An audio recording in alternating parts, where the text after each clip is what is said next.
Good morning and welcome to Rising. We have a fantastic show for you today. Briahna and I are dressed shockingly similarly.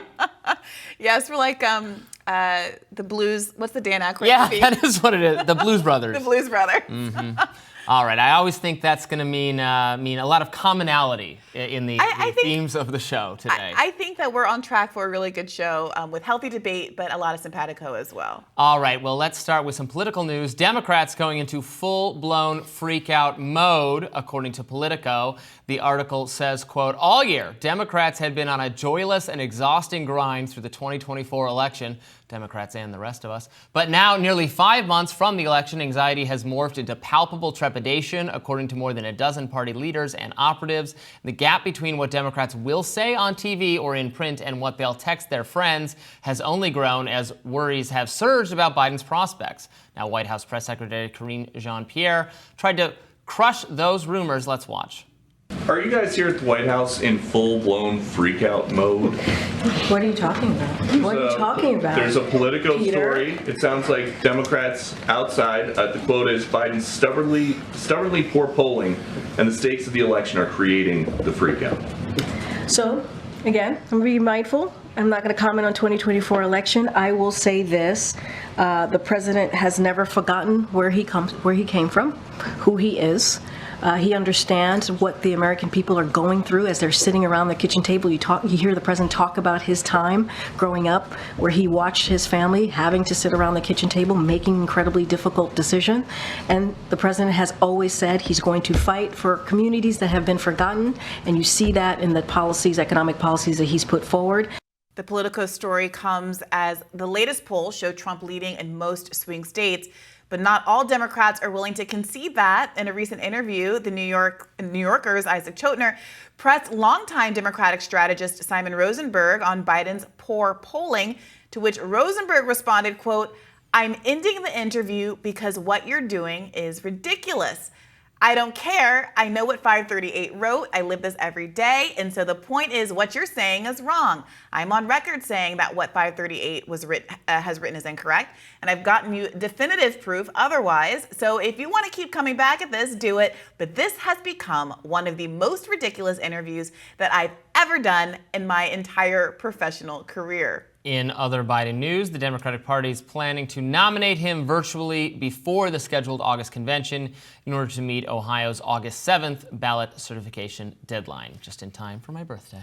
Robby, that does not sound good. You're in a situation where you've had a whole suite of really bad media stories. There was the Chotiner piece from last week where that article was amazing. Everyone watching should really read it. This guy fully freaked out being interviewed. He just being presented by bad polling for Biden was like, no, safe space me. Don't tell me about this. I refuse to do this interview. Right, and this is not a kind of hostile audience he's with. These are people who are frankly rooting for Biden to win and simply asking whether or not his advisors are steering him in the right direction. I think the answer you get to that is no, they are not. And that combined with the Axios reporting from a week or two ago that showed that Biden has people around him and that he does not believe the bad polling, that he thinks that he is set up for success. There was an Ezra Klein piece also from last week that ran through, I think, 6 or 7 of the reasons why Joe Biden isn't doing well, and to see if these are true reasons, they're not reasons, but to vet them out. And the conclusion is that there's a lot of substantive things that Biden just is not doing correctly. And now you get to this political story about a freak out.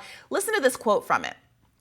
This is from a Biden advisor. He says, donors ask me on an hourly basis about what I think, the advisor said, calling it so much easier to show them while they read it so I can pour a drink, what they think about what Biden is doing well. It's easier just to show them because this list of what he's doing well is so little that it's just easier to show them. The list of why we could win is so small, I don't even need to keep the list on my phone. It's not good. It's not good.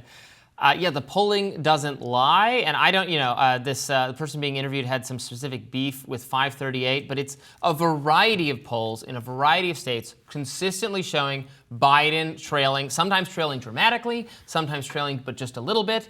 And if you construct things only likely voters between this age at this time in this place, then you can maybe manufacture a slight Biden edge in 1 or 2 of the states. Yeah, the argument, it's not good. The Rosenberg's argument is that to the 2022 midterm polls were off, and that they predicted a red wave, and that red wave didn't materialize. And what others have come back and said is that while there were a few outliers, here and there, that polls more often than not are correct, and that frankly, when they're wrong, they tend to be wrong in the advantage of Democrats, right. Meaning that Democrats underperform the polls. In 2020, they were wrong in the advantage of Democrats. The Right. polls had Biden won, but the polls had Biden winning by a lot more Yeah. and winning some of those states. Yes, the only silver lining that I can possibly see for Biden is that it is true. In 2022, I was one of the people who saw the polling, saw that the economy was terrible. There was so much negativity about Biden. The red wave looked very plausible to me. And then when push came to shove, Biden's party did better in those results. They still lost the House, but better was not losing the Senate as well. In fact, they had a pickup in the Senate. And I was a little bit surprised by Republicans losing Nevada, Pennsylvania, and Georgia. Yeah, there were a few close races that went the other way, basically, that caused the outcome. So does Biden repeat that performance? That's, I guess, what in his head he's expecting to do. But again, none of the actual data we have suggests that's likely to occur. Now, as much as there was this reporting that I just alluded to that says the Biden campaign is in this kind of delusional posture, and as much as he's being advised by people like this Rosenberg fellow from the Chotiner interview, who literally describes his business as hopium. That's what he is, self-described hopium. It does seem like there has to be some recognition of the dire straits Biden is in, seeping through perhaps as evidenced by the fact that the convention is now moving to a virtual nomination process. So do you think that's to get out of him being challenged, booed by this could end up being a raucous convention, right? Of people, of pro-Palestinian protesters.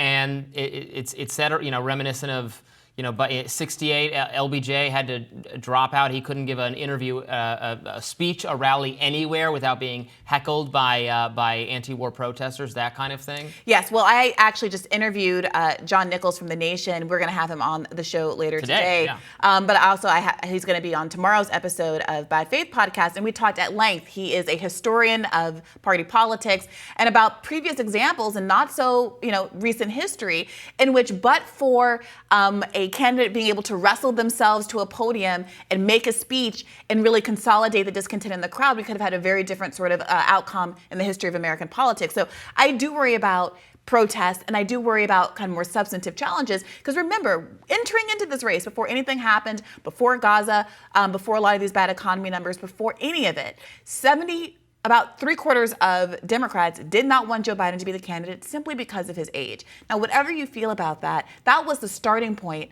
at which Joe Biden had to arise from. And he has not only not done that, he has not only assuaged people's concerns about his age and mental fitness, there are a whole host of other substantive criticisms now that are on his shoulders.